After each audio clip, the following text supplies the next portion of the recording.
iyo saad puntland siyaasiyiinteedii waxay kala saari laayihiin xuruftii siyaasadda siin iyo saad intaynaan gaarin mid kale in badan ayaa doqon kablalax u asturaa in badan ayaa doqon dhabayaca asturaa ma ay dhahaa in badan ayuu doqon reebari asturaa miya ay dhahaa waa sanadkii ay fashilmeen soomaaliyay baasha doqonnimada jaamacadda cagaaran ducaysan soo dhawow anugu khaaduka noolaha ayaan ahay anugu qoys kastaan la mid ahay anugu noolaha oo dhan baan caawiyaa laakiin abtirsiin waxaan ahay nin soomaali ah samawada soomaali samaale soomaali ayaan ahay abwaanka soomaaliyeed haddii aad tahay samawade soomaali samaale samaale soomaali wartii kama hadlaya hawiyuhu ay gelayay waxaan ka hadlayaa ururka la yidhaaho samawade samaale soomaali ururkaas baan ka hadlayaa ceebtii watergate tu ka daran baa taalla boosaaso waxaa la ii soo diray anigu waxaan idhaahaa gobollada dadka ugu doqonsan ee hadla ii soo dira aad markaa aad u fikiraysa adiga anaa xisaabinaya ka ugu fariidsan inta udhaxaysa ii soo dira kuray kaftamaya ka ugu doqonsan ree hebel iyo ka ugu fariidsan iyo dad soo dira xalay may ahayd shalay aroortii baa la ii soo diray labadii daraje ee ugu fiicnaa waqti ma soo geli jiray wasiirka diinta iyo awqaafta puntland wasiirka maaliyadda puntland oo wax dhaguhu aan qaatay oo dhagahan safaysnayn baalki ku noqday carruurta waxaan ku yidhi ii keena baalki dhigaa lagu safeeyey waan daawaday asaa dhagihii sifeeyey way cuntan weyday ila nimanka waxaan isku nahay ree kablalla ree aadan turaab kasakow soomaali kasakow daaroodka masakow fiqitolkiima jannataga maaliin waxaa yidhi wal nimanku niman ragay ahaayeen dhagihii baan sifeeyey haddana dib baa u dhegaysay hurdadii inaan iskaga jiro riyadii oona sifayn baa ii dhaantay labadaa nin ee darajooyinka siyaasadda marka la yidhaaho ama diinta iyo bini-aadanimada wasiirka diinta iyo awqaafka ayaa hadlay puntland waxaa kaloo hadlay wasiirka maaliyadda ninkii awaandhirale ee barnaamijka jaamacadda cagaaran xaday ilaahay gifti waa siiyey laakiin waa abwaan gaajaysan ree jaahuur baa layaa waa naqaanaa ree dabliqaa la yidhaaha waa inu abtiyaashay abwaankii dhiirale ee barnaamijka jaamacadda cagaaran xaday kontankii dhaafay ee axmed madow u guuriyey ayaa wuxuu soo daayay barnaamij la yidhaaho khayra isku xaaray okay farmaaja isku xaaray boosteeya in adeertay maantaan ku arkaa soo dhawow boqoradda wadaninimada boqoradda halganka raggii dhabayacadaba dumarkaa dhaamaniya wallahi bilaahi hadda kadib waxaan tirsanaynaa gabdhaha dhabayacoo dhan baan tirsanaynaa albaarada kuwaas war reer jubbaland gabdhaha u dhiiba xukunka boosteeyaay meeshii tag boosaaso ahay kii ragaha way u dhammaatay okay ninkii la odhan jiray awaandhiirene ee barnaamijka cadda xaday ee kontanka dhaafay axmed madow u guuriyey waan ka naxaa markuu soo galo iminka lifeka ilkihii waa ka dhaceen bidaartii way sii kordhay xidadii wuu soo baxeen xamar baa malaha abgaalku badarka la cuni jiray xidadii way soo baxeen mar waan u naxaa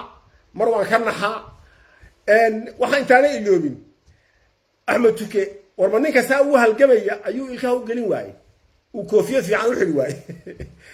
wareedhe ree jubbaland oo ilmaad ahaa ninka abwaandhiirana anuu nin kastoo giftiila waan jeclahay hadduu doonaa isku xaare inaad maadarayaal ninka xidada ka tirtira oo koofiyad soo geliya oo ilkaha ka bedela waa abwaani ilmaada rayaal ma halkaa nin baa daweyn weydeen reer puntland reer jubbaland mawduuca uma soo gelin waxaan soo galay yuusuf maxamed soo dhawow nimankii aanu isku ahayn reetoolkay soomaali nimankii la baxay hooyadii soomaaliyeed puntland waa hooyadii federaalka okay adeero wax badan baa ceeb ilaahay qariyey noo qariyey annaguna aanu qarinaynay dad waxaa jira dhashay maxaa la yidhaha dadan iyo maxaa la yidhaahaa arbaca dhashay haddaanu reer kumadan nahay nimanka majeerteen waxay dhasheen dadan waa wada fariid doqon male imisaan majeertoo idila teliyey soddon ka soo dumeeyey kan dherer ka daayo allah xiliyaa gubaya hormaya madaxon baa qabsadaa ku kala haddana yimaada dherer baa ka daaya ba'a wardhoodaan xiliyaa gubaya inaad fashilmaysaan oo xiliyaa gubayadii aad aakhirad indaba marinayaan waan garanaya war ma xasuusataan australia melbourne qaahira italy inaan afka un haystay doqon male waxaa laga soo diray labadaa nin oo hadlaya oo ka dhigay xaaraan saddexdii xalaasha ahaa ee gobollada soomaalida ahaa ee raganimada iyo sharafta ku qabaystay saddexdii gobol ee kasoo degaya muqdisho bastoor la-aan ee xaragoonaya calankooda iyo cirkooda ku raaxaysanaya iyo axmed deni markaan leeyahay waa dirawalkii deni tuke iyo axmed deni iyo siciid deni oo isxidhay oo maafiya kala soo degay airbortka oo haddana isxidhay oo iga qariyaay leh odayaashii dhaqanka iga qariya ciidanka iga qariya booliiska oo sidaa oo ku nool aan ku noolayn ayay waxay ka dhigeen labadaa gobol baa xalaal ka ah waddankii dhannaa labadaa keliya xalaal ka ah kuwan waxma xukumaan okay agow nimankan aynu midgaha nahno ama tubaalka wuxuu ahaa ninkii dayaxa tegi lahaa waa noocaas oo kale nin noocaas oo kale ah ayaa bixiyey ereygan midgaan iyo tumaal ma la socota aqalka soomaaligu inuu injineer socdo yahay ninkii dilay waa deni daandhagax awowgii markaan awowgii leeyahay kama hadlaya nasab fikirkan ka hadlaya labadaa nin ee ku xadgudbay saddexdaa gobol ee sharafta leh iyo saddexdaa madaxweyne ee labadii doofaar iyagaa isyili anuma odhan ka dhigay xalaal maxaynu ku xukunnaa horta marka u horeysa saddexda madaxweyne raalli ka ahaada waxaan la ahay soomaali waxaan la ahay daarood waxaan la ahay kablalax sankaagu hadduu uro biyuu kaa hadhi saddexda madaxweyne ee sharafta leh ee ilaahay haybadda siiyo raalli ka ahaada xaal iyo xumayn qaata anigoo la qabiil ah la jifa ah raalli ka ahaada anigoo khaaduka noolaha ah raalli ka ahaada soomaali madaxweynaha farmaajo ee shariifka ah raalli ka ahaada war kablalax hadduuna ilaahay xugmin hadduuna ilaahayba ogolaanin in nin kablalaxa madaxweyne sharaf leh intuu noqdo wuu jiraa inuuna dhacaynba xagga ilaahay hadday ka socoto ilmaha kale maxaan samaynaa ma xanibnaanaa madaxweyne soomaaliya qaybta daarood leeyahay nin waxaa ku guulaysan mareexaana ama maxaan ku dhahaa leelkasa ama ciise ah hadduuban ilaahay qorin nin madaxweyne noqonaya soomaali oo sharaf soo hooya hadduuna ilaahayba qorin looxaba ku qorayn miyaynu xanibnaanaa ilmaha rayaal boosteeyaay maynu xanibnaanaa ilmaha rayaal xaal iyo xumayn dowlad hay tahay military hadday tahay hadday boliis tahay raalli ka ahada waxaa kale oon jeclahay nimanka la yidhaaha dhabayaco in badan baad iga maqashay anoo difaacaya horta aniga dee kii absamo ahaa 35 sano wixiina dhex maray waan iska cafiyaa uun waan ka heshiin laanahay laakiin dhabayaco haddaanu isqabsanno 30 sano u dambeeyey haddaanu maanta islagayno cadceedoon dhicin baan heshiinaa xaggaa waan ku nasiib badnahay dowladda soomaaliya ma igu daraysaa in la ii diro inaan hoodaan u leeyahay dhabaycad inaan la heshiiyo intaas oo dhacdo oo aniga dhex martay majeerteen qayb ka mid a oon ka heshiinay less than 24 hour tira male way qoran tahay hadday tahay filimkii aan samaynayey hadday tahay franjaiskii hadday tahay hilibkii iyo geelii australia aan ha iskaba xumaadaan laakiin number 1 bay iigu jiraan jaamacadda cagaaran historyga number 1 bay iigu jiraan majeertaanku warilmaa reyaal anaa waxaan u malay inaan hoodo u leeyahay nimankan ha la igu daro dadka la heshiinaya la hadlaya ee hor fadhiisanaya ilmaada reer okay haddaba kuwii igu haystay reerku madaxa ugu horeeyaan ogaadeen ha ugu horeey gaal dhalay ma jeerteen buu noo amaani war kuwii ilaahayow haddaba han idin ammaano dhagaysta kuwa badan oo axmed mudane saxabka u tuba oo halka ila jooga ayaa haddaan macda ilaaho haddaan macdaba ka hadlo dee macda boqol magaceed inaan ma jeerteen leeyahay qaasay beri hore in cumar jeesiyo ilaahu ma jeerteen noo daa markaa idhaahdo war kuwii dacwada okay doqonnimada ogaadeen way fashilan tahay waa meesha ka taala ilaahay ma asturin laakiin tan dhabayo way asturayd laakiin ilaahay maantu fashilay okay maanta gabdhow badbaadiya boosteeyay badbaadi ibraahim soo dhawow sheekh ibraahim soo dhawow nimankii aan tolka la ahaa oo ku xadgudbay saddexdii madaxweyne ee ugu sharafta badnaa ee gobolada ee ku xadgudbay ilaan ceebtu nimay garabay dhibtaa ayaan xaal iyo xumeyn ka siinaya okay aniga nimanka la yidhaaha kuumada markaan kala saaro ani xagga artigaan raacaa ma jeerteen baan raacaa waan ka cararaa kuwa laakiin dee waan idiin sheegay waxaan kii absama ahaa 35 sano waxba ka heshiin kari weyni iskaga tagaa dhameeyo 24 hour baanu ku heshiinaynaa war bal aniga ha la ii dira nimanka dhulka waan la leeyahay boosaaso waan la leeyahay garow waan uga tegey waan ku soo noqon meesha ilmaada reyaal waa idin leenahay oo dawladda waa idin leenahay hadduuban ilaahay qorin nin madaxweyne ah oo kuumada ah ilaahay waa qoray leader fara badan oo waddanka soo halgamay axmed gurey baa kamid ah sida cabdulla xasan baa kamid ah xawataaka kamid ah waxa kamid ah maxaan ku raa wilwaal waxa kamid ah boqoradii way jiraan laakiin madaxweyne Soomaali maamula hadduuna ilaahayba qorin tema u xanimnaanaa maya Soomaaliyay nin sada ah doqon ha ahaado waa muwaadin doqonka sada ka dhasha waa muwaadin fariid iska daalgiisa ilaahay shariif uu idin keenay nin shariif uu idin keenay bal ilaah baan idinku dhaariyay labadaa nin oo maanta madaxweyne noqda okay hawiyow daaroodkii kalow okay raxan weynay okay diriya daarood iyo maxayna kulli isku dar sida idin gelaa dhuusada idinka iibinayaan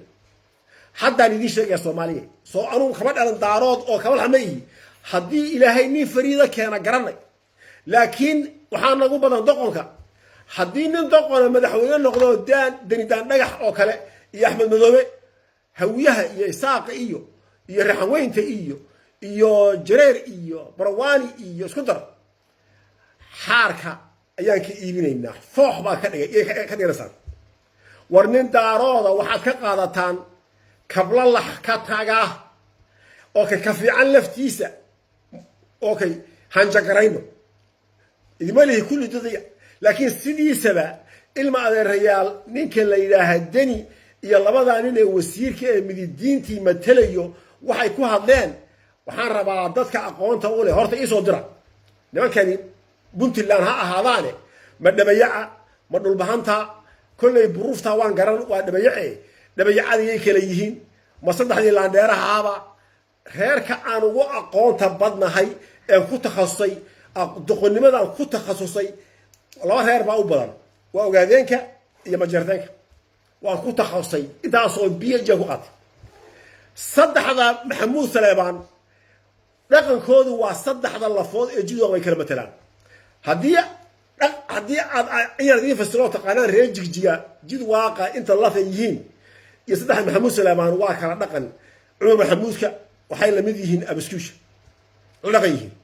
cismaan maxamuudka waxay leeyihiin bartira la dhaqan yihiin ciise riyoolaha iyo mareega la dhaqan yihiin saa u kala barta saddexdaa nin ilma adeerayaal labadaa nin iisoo dira danidaan dhagax gartay boqortooyadu fadhiyaa dembiyo badan baana kor saaran ilaahu kuwan labadan ayaan ugu noqonin boqortooyadii ilaahu cismaan maxamuud ilaahu ka leexi ilaan danidaan dhagax ceebtiisa oo taaglaanahay bal adliisi ceebta hanu qaybina maxamuud salaamaanka war maxaa ka dhignaa maxamuud salaamaan mise kuwa kale ka dhignaa kolle waa maxamuud salaamaane ilma adeerayaal iisoo dira dadka yaqaanana hawa jawaabaan ninkan sheekha ah horta ma sheekh ba ila meesha wasaaradda waxa la geeyay nin sheekhe mise waxaa la geeyey iska caadi okay war meesha amaad geysaan nin raw qudub iyo qolyihii diinta yaqaanay imaad geysaan okay dhabayo sheekha waa jira waa badan yihiin laakiin dadku ma ogolaanayaan isoo dira ninkaasi culimo hadduu yahay culimada reer Puntland ha u jawaabaan okay culimada Soomaaliya ha u jawaabaan kan maaliyadda ma kan uu ku haystaa bal gartay kii diinta kii maaliyadda gartay oo waxa laga yaabaa hunguri buu ku haystaa Puntland wax naga maqan yihiin war waxa idinka maqan xoolo ah dowladda ka maqan annaga koow ah oo ku qabsanayna farmaajo iyo dowladiisa noo sheega ma doonaysaan waxa doonaysaan inaad halka haysaan waxa doonaysaan in idinka leedka amar qaato ilmaade rayaal nimanka dhabayaco nin kasta oo Soomaali oo leader soo noqday yaynaan dafirin waxa uu wadanka u qabtay waran ma garan rajub Puntland oo inta nin Puntland madax ka soo noqotay bal waxay idin qabteen soo qora ilmaade rayaal kuwii ka horeeyay waxay u qabteen war hadda kadib nin kasta oo Soomaali oo leader hal qoro waxa uu maalintu madaxweynaha noqonayo inta uu lacag haysto maalintu ka bixina intuu lacag haysto waan huba farmaajo oo madaxweyne ah inuu dani daan dhagax ka xoolo badan yahay maanta intuu dawladda ah waan huba okay waxaan doonayaa in nimanka loo jawaabo dadka yaqaano okay markii aan aqoon u leeyahay si deeply aan u hadli karaa laakiin culimada iyo siyaasiyiinta nimankaasi dambi bay ka umada hal loo jawaabo hal la isoo diro intaas aan leeyahay waxa kale oo ku daraya reer Puntland oo ilmaha rayaal waxa la doqon maxaa la xanteed ma ogo waxa doodayda markaan idin amaanayo waxa dhagahayga ka badatay sharto dhanba waxa keenay Puntland okay waan istifaaca waan qaybiyaa sharta laakiin ilma adeerayaal sharta Soomaali oo dhan waxay ka timaadaa Puntland waan ogahay haliyay muwaadin Soomaali jacayl baa ka buuxa ilaa ilmaha doqonkii fariidkii madii ka dhamaaday sida absamaha uga dhamaaday fariiskii sida ogaadeenka fariidkii uga dhamaaday sida aran cabdilla uga dhamaaday fariidkii moo idinka dhamaaday te noo sheeg ilmaha waxay ku qufleen in muwaadinimadu ay halkaa taalo dhabta in Soomaali jacayl halkaa yaalo bay ku qufleen bal han iska saare ma idinka dhamaaday aqli garashadii okay hadduna idinka dhamaanin ilma adeerayaal ka jawaaba waxaan doonayaa Saciid saaxada isagoo xamar jooga inuu ka baxan rabaa inuu ku soo noqon Puntland waxaan rabaa isagoo jooga halka inuu ku soo noqonin sida aan Axmed Dani Axmed Nuur aan u rabo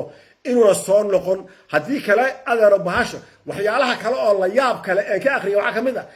sharciga Puntland waxa ku jira inaan goono ma intii yarada amaanta ahayd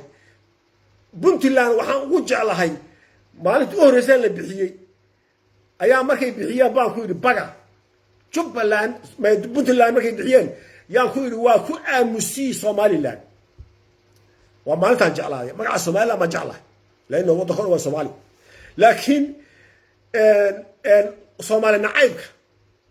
Muuse Biixi kale iyo Cali Waraabo kale markuu maqlo maxaan ku raab Puntland shuma ku dhac magaca ay ugu nabcaayeen doqonka iidoor waa magaca Puntland waana magaca ay badbaadiyay xaga sharaf baad kaleedihiin ilmaha rayaal haddana sharta oo dhan waxay ka timaadaa Puntland war ha ducaysano shaydaankii ka soo duulay maxaan ku raab shirkii qabtay Nabi Maxamed alayhi salaatu wasalaam daar nadwa wuxuu ka soo duulay Soomaaliya xeebaha Puntland haynu ducaysano inaad walaagii aad wadataan haddana xumaantiina ay dhasho inay Soomaali burburiso han ducaysano malaha kumadaha idin habaaray markuu idin ka soo tagay ila waa dibkiina bataaliyo wala soo guuray maxaana geeyay Ethiopia sharcan ka cararayno oo dhabayacana geesi ma garata inaan idin habaarayna waa laga yaabaa hanin ducayn maariya ilmaha rayaal arrintan waa in laga jawaabaa intaas aan soo galay Bashiir raalli ha soo gashay wada ku arkay intaas aan soo galay waxaan jeclahay tay ma hayo laakiin ii soo gaabiya inta qof ee ka jawaabtay nimanka u jawaabtay hadii kale aniga doqono nimanka raalli saxaal siinaya salaamu calaykum wa rahmatullahi wa barakaatuh